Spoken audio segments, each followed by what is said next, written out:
అందరికీ నమస్కారం. Welcome back to my channel. Today breaking news ఏంటి అంటే, ఆ బ్రేకింగ్ న్యూస్ చెప్పకముందు మీ అందరికీ కూడా స్పెషల్ థ్యాంక్స్. చాలామంది సపోర్ట్ చేస్తున్నారు, సబ్స్క్రైబ్ చేస్తున్నారు, లైక్ చేస్తున్నారు. ప్రతి ఒక్కరికి హృదయపూర్వకంగా హార్ట్ఫుల్ థ్యాంక్ యూ. మనం టాపిక్లోకి వెళ్ళిపోదాం. ఆగస్టు 15న 3 పథకాలు అమలు చేయాలని చంద్రబాబు గారు కీలక నిర్ణయం తీసుకున్నారు. అవేంటో చూద్దాం. తల్లికి వందనం, ఉచిత బస్ ప్రయాణం, అలాగే పేదలకు అన్నా క్యాంటీన్లు.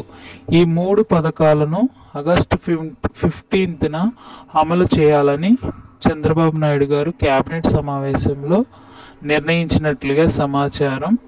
ఈ 3 పథకాలు ప్రజలకు ఎంతో బాగా ఉపయోగపడతాయి కాబట్టి ప్రతి ఒక్కరూ హ్యాపీగా ఉంటే కామెంట్ చేయండి.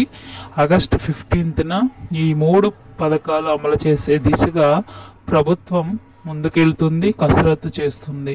కాబట్టి మరెన్నో వార్తా విశేషాల కోసం మన ఛానల్ని ఫాలో అవ్వండి. Thank you very much. Like చేయండి.